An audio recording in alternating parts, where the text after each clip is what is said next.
n'ont pas le Christ n'ont pas la vie. Et Jean répète, il dit ceci, ils ne verront pas la vie. L'onction n'est pas pour eux. La clé pour recevoir l'onction de Dieu, la clé pour recevoir la vie de Dieu, c'est Jésus-Christ. Ça, c'est le premier point. C'est la vie de Dieu qui est la vie. Quand nous avons fait le livre d'Ecclésiaste, Salomon, un homme riche, sage, il nous a fait une conclusion à 10 ans. La richesse qu'il avait, l'intelligence qu'il avait, il croyait qu'il pouvait goûter à la vie. Mais à la fin, il a dit, tout ce qu'il avait, c'était vanité des vanités. Et il a trouvé la vraie vie en Dieu. En dehors de Dieu, il n'y a pas la vie. En dehors de Dieu, il n'y a pas l'onction. Je vais vous donner un autre témoignage biblique.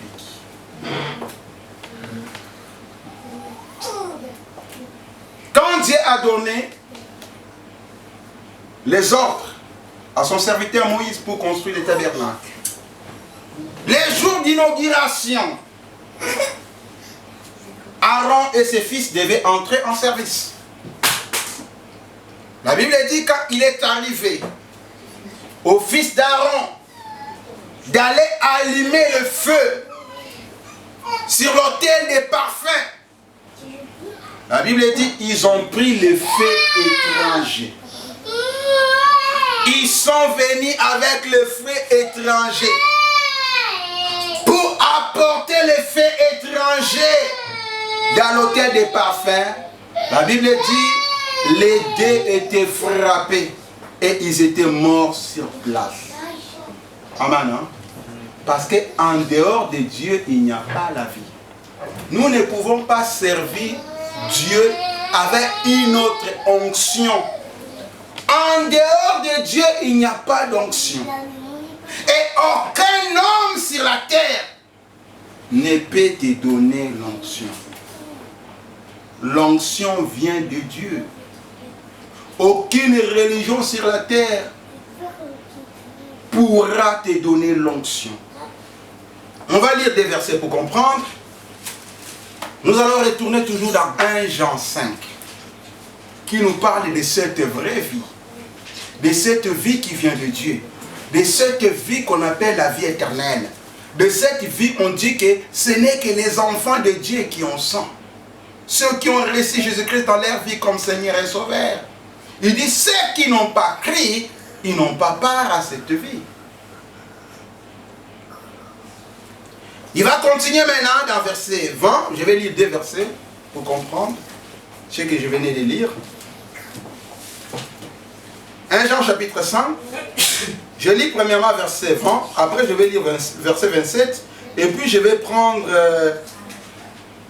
2 Corinthiens 1, 21. Il dit ceci. C'est très capital. À partir de ces versets qu'on va toucher aussi d'autres points. Il dit ceci, dans 1 Jean 5, verset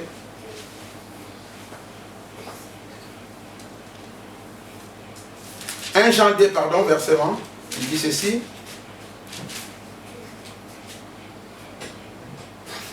Pour vous, vous avez reçu l'onction de la part de celui qui est saint. Et vous avez tous de la connaissance.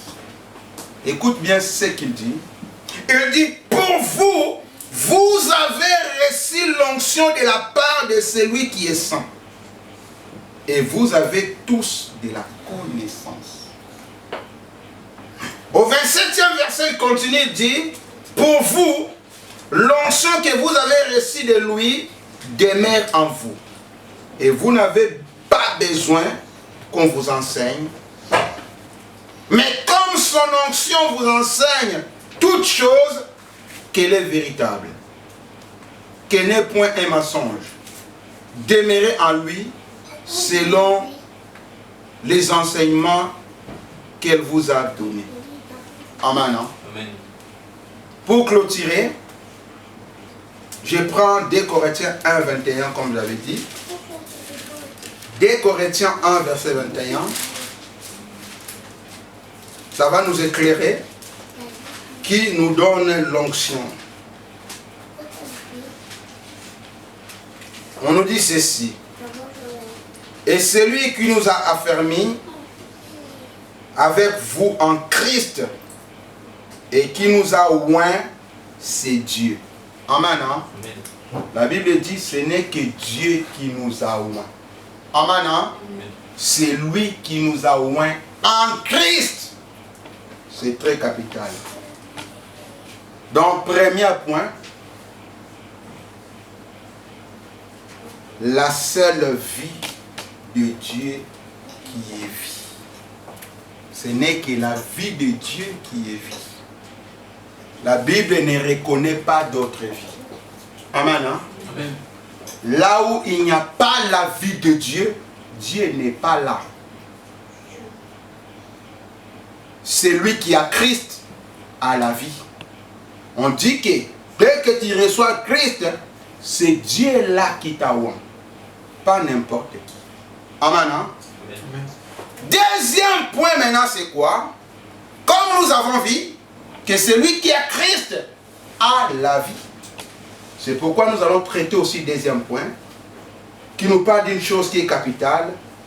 La vie est celui qui coule de Dieu. La vie est ce qui coule de Dieu. Si nous lisons la parole de Dieu, dès le commencement jusqu'à la fin, le livre de Genèse commence par les 4 fleuves qui traversaient Éden. La Bible dit dans le jardin d'Éden, il y avait 4 fleuves qui coulaient. Et à la fin, dans le livre de Apocalypse chapitre 22, verset 1 à 2, on nous parle d'un fleuve de vie. Et au milieu de ce fleuve de vie, il y avait un arbre de vie. Et dans Jean chapitre 7, verset 38, Jésus-Christ nous dit ceci: ceux qui vont croire en lui, des fleuves d'eau couleront dans leur vie. Donc la vie de Dieu va couler dans leur vie. Jésus-Christ lui-même disait quoi? Qu'il est le sel. En lui, il y a la sève qui coule. C'est la sève là qui fera que nous qui croyons, que la Bible appelle les sarments, c'est avec le sève qui coule de ces cèpes qui fera que nous portons des fruits. Là où il y a la vie de Dieu, même si les corps étaient déjà malades, dès que la vie de Dieu va toucher, quelque chose va se passer. C'est pourquoi quand Jésus-Christ était venu sur la terre, dès qu'il passait, en lui, il y avait la vie de Dieu. Comme il trouvait les gens avec des problèmes, un aveugle qui avait des problèmes des yeux, dès que la vie de Dieu va entrer dans sa santé, cet homme retrouve encore la vie. Quand nous appelons l'onction,